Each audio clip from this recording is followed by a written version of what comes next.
Hey everybody, how you doing today? Today we're going to talk about Faulkner's A Rose for Emily.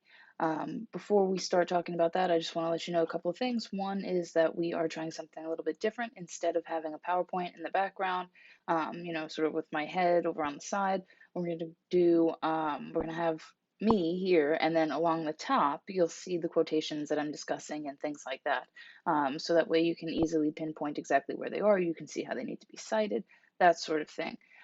For this video, I'm also going to be posting links to where you can click to find different things. So this video is going to be broken down into setting. It's going to be broken down into characterization or character development, and then also into point of view. We're going to touch on each of those, and there'll be clickable links to help you navigate inside the video where you want to find this information. So that way you don't have to kind of click through every couple of minutes and find out where this video is. Um, So I want to talk first about setting. As we talked about in the setting video, it's mainly about how the area around or the area of the story is impacting the information that we see. So the first thing that I want to talk about is the time period in A Rose for Emily.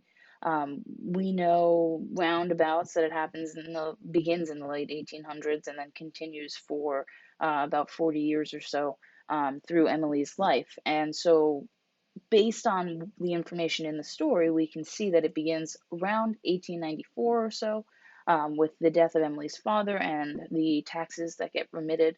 When Colonel Sartoris comes over and says, "Oh, hey, Emily, we're helping you out, but not saying we're helping you out. Really, your dad was super cool and he helped the town out a lot, so this is what he deserved after her father died, right? To make it so that she can function, so that she has income, um, or at least can retain the money that she has." So that was 1894. 1895, modernization of Jefferson starts. Okay, we start seeing that they're putting in sidewalks, and we start seeing that they are building cotton gins and other stuff like that, right? So there's modernization. Homer Barron comes to town and stays in town. If you finish the story as you should have, you know what I'm talking about. Um, but we have that. 1896, then the next year, the smell at the Grierson mansion, I guess, estate, for lack of a better word, happens. And then we find out in 1904 or so, roundabouts. Emily is 40 at that point, and she is, teaching China painting. She opens her house to the public at that point, and then after a little while of doing that, she closes the house back up. 1926 happens, thereabouts again, and the town tries to collect taxes from Miss Emily. Right, so the town tries to collect taxes. As you know, she doesn't allow them to, but they give it a go. And then in 1938, that is around when Emily dies. So we have a general idea of when this particular story is taking place. Okay, we know it begins the late 19th century, ends almost mid 20th century. It's located in Jefferson, Texas, and we know this because in paragraph 2, um, it discusses the anonymous graves of Union and Confederate soldiers who fell at the Battle of Jefferson. Well, if you Google the Battle of Jefferson, you'll see that that took place in Jefferson, Texas. So that is, kind of how you do a little bit of sleuthing to find out some information, right? So we know that this is in the Deep South. I'm sure we got some other indications throughout the story, but we know that it is taking place in Jefferson, Texas. Okay, so then what I want to do is I want to talk about the modernization of Jefferson. Okay, it's the modernization of the space, right? You see that the construction company comes with riggers and mules and machinery to pave the sidewalks. Okay, that's discussed in paragraph 30 of Faulkner's short story.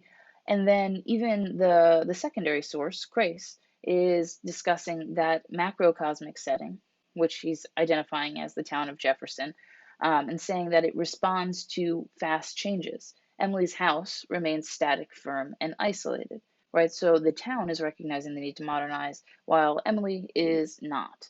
The town is changing. Emily's house is not. Okay. There's also a modernization of thought as well as society continues to evolve. So we see in paragraph 50 of Faulkner's short story that the newer generation became the backbone and the spirit of the town, and the painting pupils grew up and fell away and did not send their children to Emily with boxes of color and tedious brushes and pictures cut from the ladies' magazines. So this is talking about how, people used to come to get the China painting lessons, but then they stopped, and it's because it's a new generation. There's different things that people are focusing on, different things that people are enjoying, and this is no longer one of them. Okay.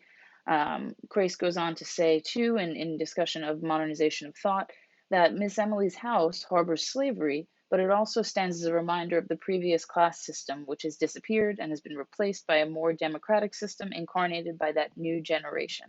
Okay, and he discusses this on page 123. Okay, so we've got that sort of reminder of Emily's house being that older space, and then we've got the more modern city of Jefferson as it's trying to transition.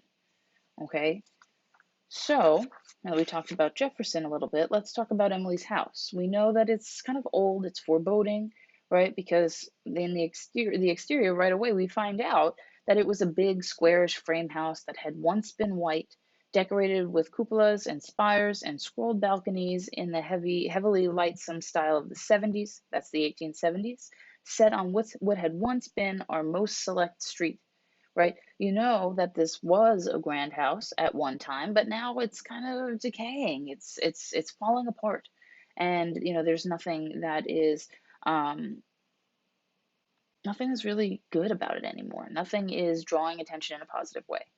Okay, in fact, it's considered an eyesore. The interior, as you know, is from reading the story, smelled of dust and disuse, a close, dank smell that's discussed in paragraph 5. And then we also see that it was furnished in heavy leather-covered furniture. The people who are uh, in the house, right, can see that the leather of that furniture was cracked. When they sat down, a faint dust rose sluggishly about their thighs. So not only is this house unkempt, right? It's kind of dirty, it's dusty, it's not being kept up, but also the furnishings inside are representing that as well. Okay, and that is again discussed in paragraph 5. Grace goes on to say in his article that the house is tomb-like, dark, damp, and dusty, right? So we have, that sort of feeling of, decay, of death coming from the house itself. Okay, we also see that it's mysterious. We know that because, well, no visitor had passed since Emily ceased giving China painting lessons 8 or 10 years earlier. Now, no visitor had passed, referring to passing through the open door. She stopped letting people in, so it's going to be mysterious. No one knows what's happening inside that house. And, if they did, things might have gone a little bit differently, right? So that was discussed in paragraph 5. In that same paragraph, we can see that the stairway of the house mounted into still more shadow. So we know that it's dark, it's dreary, it's kind of creepy in there. And then there's a stairway that goes up into blackness, right? So that becomes even creepier. It's a space that people don't want to go. And they're right, because later on in the story, we find out about that room that's up at the top of the stairs, right? Homer's room. Okay, so that idea of mystery is also included in the fact that Miss Emily keeps a crayon portrait of her father on a tarnished easel before the fireplace. Right, so not only is it creepy because the house itself is creepy, but it's creepy because the decorations are creepy. This guy is staring out of a portrait, looking at everyone, right? And that's weird. Who wants to go into someone's house and just have like a big old portrait that looks like it's kind of falling apart, just like watching you as you or wherever you are? Because if you've ever seen a portrait, you know that it seems like the eyes follow you. So, you want to make sure that you're kind of thinking in these terms. And even though the easel and the portrait, they're happening, as part of a decoration, it still is part of the setting. Okay. One thing I want to point out really quickly is that this isn't like a Crayola crayon portrait. This isn't something that someone just sort of drew up there, in red and cyan and all those colors that you get in like the 120 count crayon box. This is a type of portrait that used to be done before pictures were common, photographs were common. So this is a legit portrait that was commissioned. And so it was in vogue at one time. But by this time, people didn't hang crayon portraits anymore. So we have that mysterious vibe for the house, that creepy, we don't quite know what's going on. Someone's watching all the time. Um, but then there's something else too. In the house, we see that Miss Emily gets her power from this house. Okay, and Crace discusses that when he says the house is the source of Miss Emily's power. Inside the walls of the house, she's a strong woman, a killer, yet a woman falling in love. Outside the house, she's the subject of the townspeople gossip and criticism. In other words, while the town empowers Miss Emily, the town represented by its people and streets deprives her of the source of her strength, the class to which she belongs, and the power she's inherited from her father. So she has power as long as she's within her house. She leaves her house, and that modernized space of Jefferson now becomes, a place that's toxic for her. It's a place that doesn't respect her. So we have that to consider. And then we're going to think about Homer's room, because Homer's room is creepy. We know when everyone walks into the room that it feels like a tomb, right? Everything, dust seemed to lie everywhere on this room, decked and furnished as if for a bridal, right? So it's decorated as if it's going to be like the master bedroom of the house, the place where the couple would sleep. If you remember, there are a toilet set, which is not actually a toilet, guys. It's actually like a set where for shaving, mirror, that sort of thing, towels. It's not like a legit toilet, so don't think she was weird going and buying a toilet from the store. Um, she was weird, but not because she bought a toilet from the store. So everything in this room is muted, right? This becomes like this dark, dreary, kind of creepy room. Think like if you've ever been outside in a snowstorm, right? How everything gets overly quiet. The same thing happens with such a thick layer of dust, right? So when the townspeople finally break into this room, this violent explosion into the room, dust is everywhere. Okay. And it discusses how the curtains are of a faded rose color upon the rose shaded lights, right? So it's red upon red, kind of pinky red, but red nonetheless. So that's kind of creepy. That's paragraph 57. See, as they walk into the room, right, we know the dust is there. We know it's a creepy space. But then amongst all of this lay a collar and tie as if they had just been removed, which, lifted, left upon the surface a pale crescent in the dust.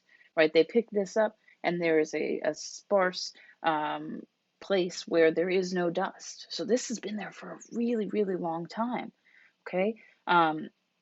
Upon a chair hung the suit, carefully folded. She's taking care of his things, right? Beneath it, the two mute shoes and discarded socks. It looks like Homer took off his clothes, laid them over the chair, put everything down, and went to bed, right? So, I mean, maybe Homer was a super neat dude and he folded everything up really nice. Maybe Emily went up, behind him and kind of cleaned things up. But all of this happens, they find this, and then they set their eyes on Homer's bed. Well, I guess it's Emily and Homer's bed, isn't it? So, what we see in paragraph 59 is that what was left of Homer was rotted beneath what was left of the nightshirt. It had become inextricable from the bed in which he lay, and upon him and upon the pillow beside him lay that even coating of the patient and biding dust. So the dust is covering him as well, right? So he's been there for a long time. It's been like 40 years. So he's all covered in dust. He's decaying. He's kind of nasty, right? He doesn't smell anymore because if you didn't catch it, that's what that smell was, right? So, Emily poisoned him and then took him up to bed, and then he dies, right? And he dies in a way that looks like he's in an embrace, and he just stayed like that. That's what dead bodies do, okay? And then we know that you can kind of picture it as a video, right? The camera pans, and then in the second pillow was the indentation of a head, right? Paragraph 60. And on that pillow is Miss Emily's strand of iron gray hair. Okay, so we know that Emily has been going into this room. It's like a room of death, right? But she's been just actively going into this room. It's been a bit because the room was locked up. There's a bunch of dust everywhere. But she goes into this room and she lays with the corpse of Homer Barron. That's creepy. I don't know about you, but I think that's creepy. So we have we have this sort of mysterious, this creepy vibe, this gothic tale, a ghost story even, right? Because I mean, it's just weird stuff. Okay, so the setting is really conveying this feeling. And then now we're going to move into characterization to discuss how the setting impacts Miss Emily, right? And what we know about Miss Emily, because we know a lot, but it comes to us in a weird way. Okay, so let's talk about characterization now. So, regarding Miss Emily's persona, we know that she is a prideful woman. Okay, she wouldn't have accepted charity. That's discussed in paragraph 3. Right? When Colonel Sartoris came to remit her taxes because she was kind of poor, she wouldn't have said yes unless he tricked her into it. Was it hard to trick her? No. Was she probably, thinking, oh, it would be cool if I didn't have to pay my taxes? I'm sure. Probably yes. Because she was left with only the house that was crumbling and no income, right? So, she wouldn't have accepted charity. So that pride would stand in the way from her being able to live her life. We also know that Miss Emily does not respect authority. Okay? We know for a few different reasons. Okay, the sheriff comes to call, not the sheriff, the aldermans come to call, so the people who lead the town come to call, and they say, Emily, you got to pay your taxes. And she just kind of looks at them, right? She doesn't ask them to sit. She doesn't sit. They're just having this standoff. So they're looking at each other, and they're talking, and the sheriff, and they say the sheriff sent you a note. Okay, he expects you to pay your taxes. It's what you have to do as a citizen of Jefferson. And she looks at them and she says, well, perhaps he considers himself the sheriff. Considers himself the sheriff? That's paragraph 3. I apologize. That's paragraph 10. So how does one consider himself a sheriff without actually being a sheriff? It's just Emily. She does not respect authority. And then she further indicates that she has no taxes in Jefferson. We see this again when she cuts off the druggist. This is a professional. This is a man who knows how to deal with poisons, how to deal with drugs, how to deal with chemicals. Essentially, a druggist is a chemist, okay? Also a pharmacist. So she comes in and she's like, I want some poison. And he says, yes, Miss Emily, what kind? For rats and such? I'd recommend. And she cuts him off. She says, I want the best you have. I don't care what kind. And the druggist named a bunch. He says, they'll kill anything up to an elephant. But what you want is. And she cuts him off again. And she tells him, arsenic. I want arsenic. Is that a good one? And he says, is arsenic? Yeah. Yes, ma'am. But what you want. And she cuts him off again. This man knows his stuff, and she is not letting him talk. She wants arsenic. She asks him a question. She doesn't even listen to the answer. And this is happening between paragraphs 34 and 40. So all of this stuff, all of these things that she's doing, pushing up against the druggist, then she is, saying, oh, well, the sheriff. Maybe he thinks he's the sheriff, but he's not my sheriff, right? It's that kind of thinking. And she just does not respect authority figures. She won't pay her taxes, even though the mayor says she needs to pay her taxes. She just won't do these things. She won't even put a mailbox on her property. She won't put the numbers on her wall. They're going to do this for free, but the town says she has to, and she says no, right? So not only is she telling the druggist how to do his job by cutting him off and supplying him with the responses that she wants him to use, but she also intimidates him in terms of the law, right? Again, showing that she thinks she's above the law. He tells her, the law requires you to tell what you're going to use the arsenic for. Emily just stared at him, her head tilted back in order to look him eye for eye, until he looked away and went and got the arsenic and wrapped it up. When she opened the package at home, there was written on the box, under the skull and bones, 4 rats. This is paragraphs 41 through 42. So she just stares this guy down, just like she stared down the alderman in her home, just like she seems to be just staring down everybody. She thinks she's the coolest thing. I don't need to listen to anybody else. I do what I want. And then guess what? They let her. So of course she's going to keep doing it.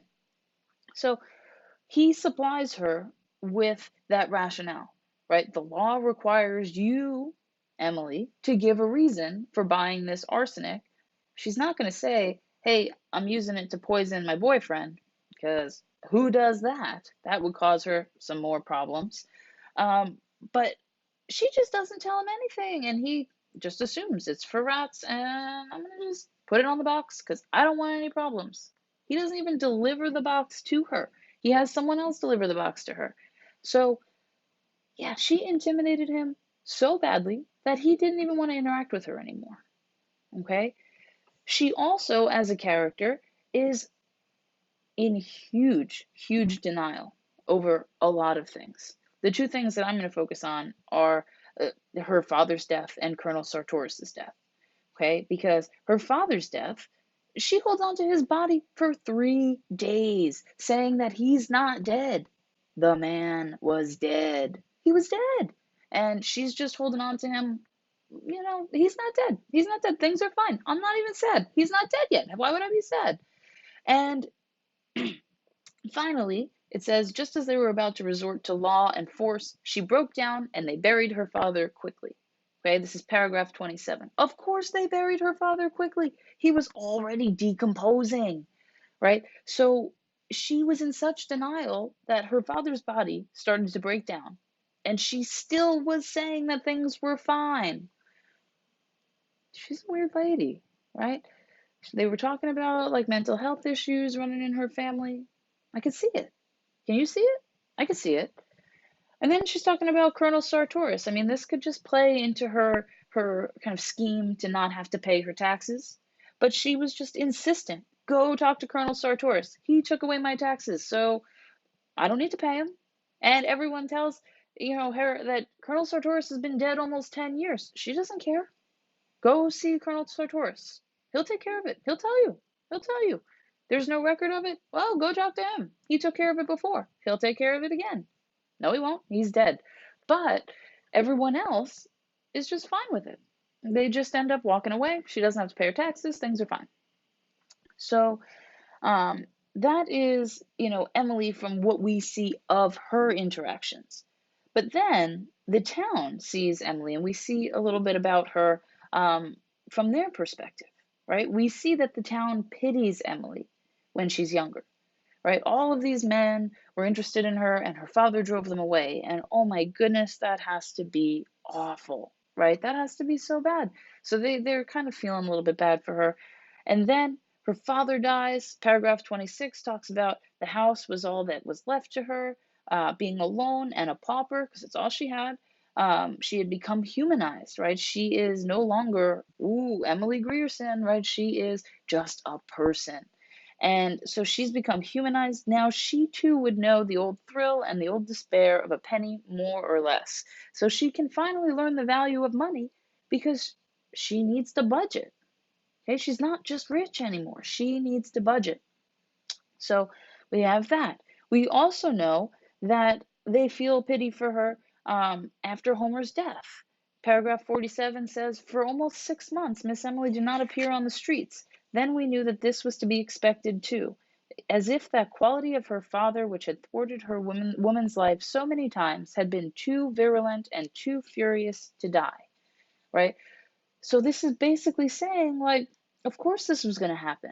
All the men are driven away from Emily. I mean, they don't realize that, like, Homer's dead and locked up in the room upstairs, but all the men are driven away from Emily. They've always been, they always will be. It's how it's going to go, right? It's the spirit of her father taking those same pains to drive everyone away. I don't know if they think it's the portrait. I'm not sure.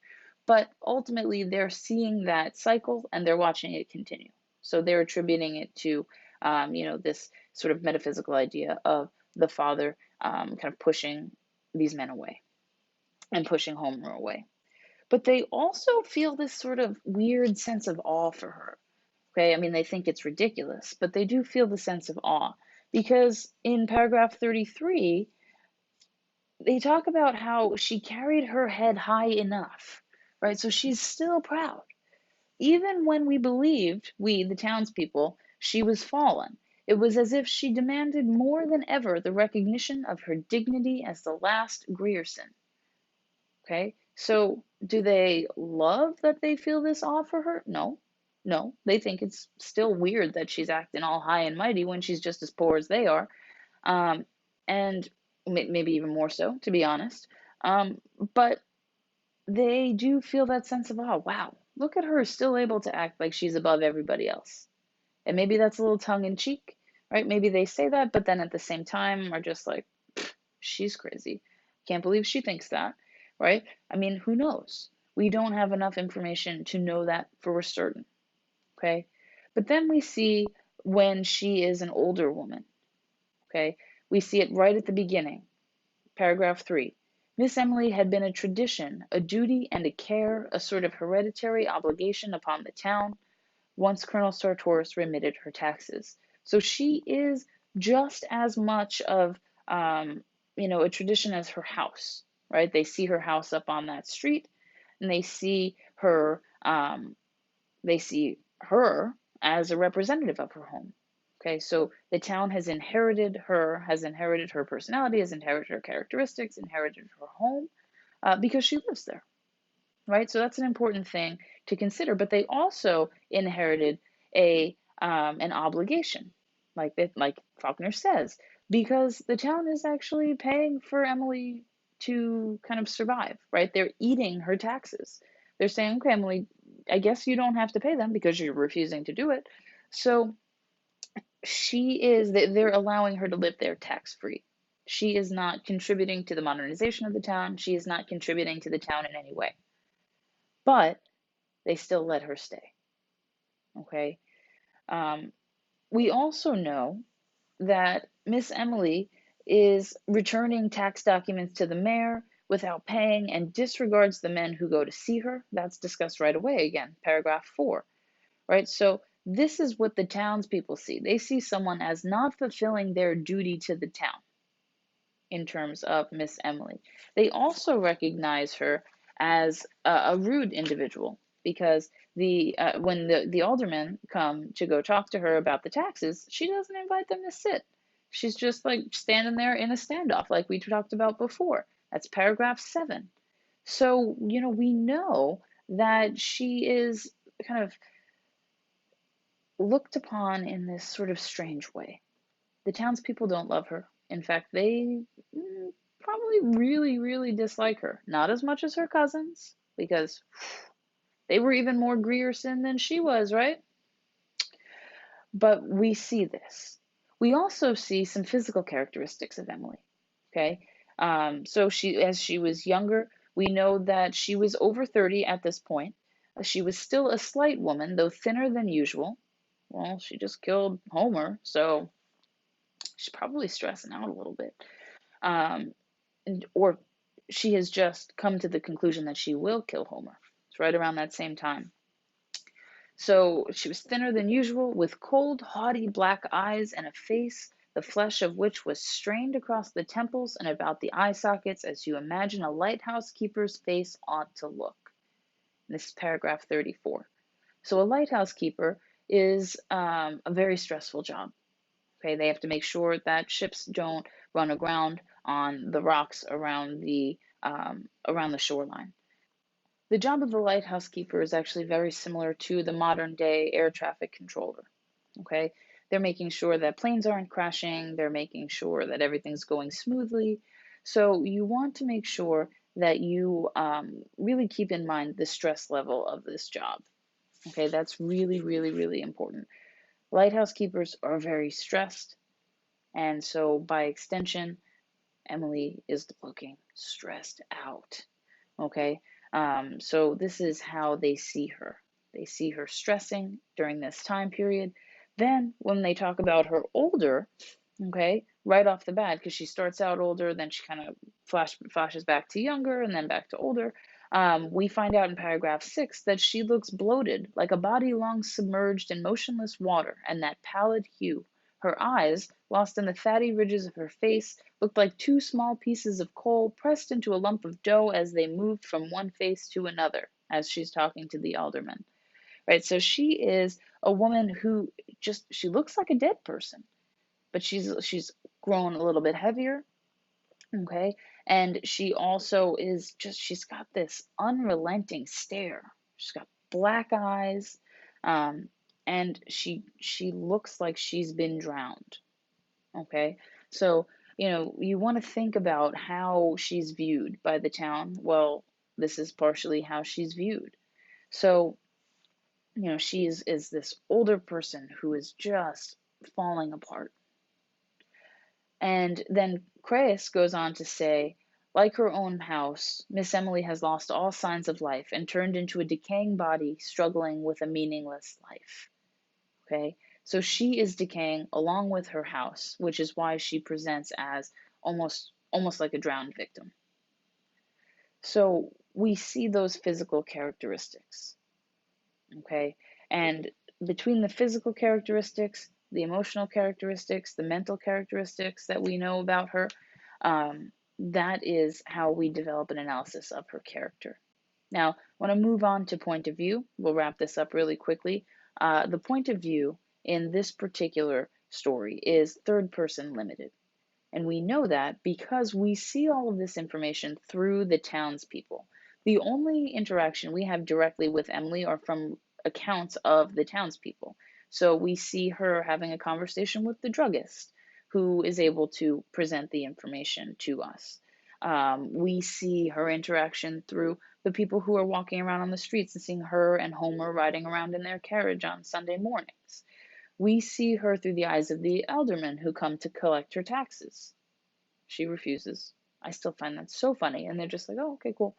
But she refuses, and we see how she does that. Okay, all because they were present. And we also see, to an extent, through the eyes of the gossipy women, because Faulkner seems to present all women as gossips, and he somehow thinks that men have this, dignity that allows them to see things that women can't see.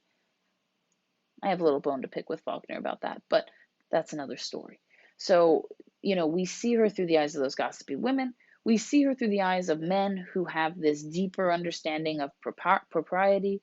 So we have all of these perspectives from the townspeople themselves viewing Emily. So it's a very limited perspective.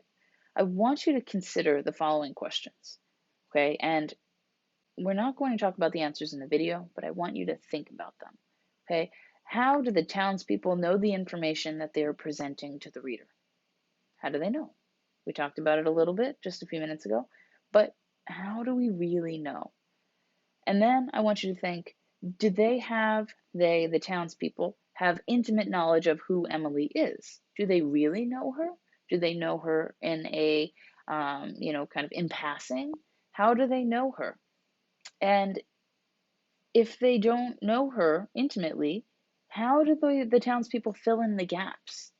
How do they know what happens when they're not around, when they can't see anything? Do we see information about Emily when the townspeople are not around? Do we? It's in the story. And then I want you to think, too, the same thing I want you to always think when we're considering point of view. Do the townspeople have an agenda? Are they viewing Miss Emily in a biased way? If they are, how? How do you know that they're viewing her in a biased way? What is that biased way? If you don't think they are, well, okay, what makes you think that? If you think that they're being fair, what makes you think that? Okay, I want you to consider all of these things as you're thinking about A Rose for Emily. And if you do choose to write an essay on this story in the future, these may be some questions that you'll want to consider. Okay, thank you so much for watching my video about A Rose for Emily. If you have any questions, please contact me, and I would be happy to go through them for you. I hope you guys have a wonderful evening.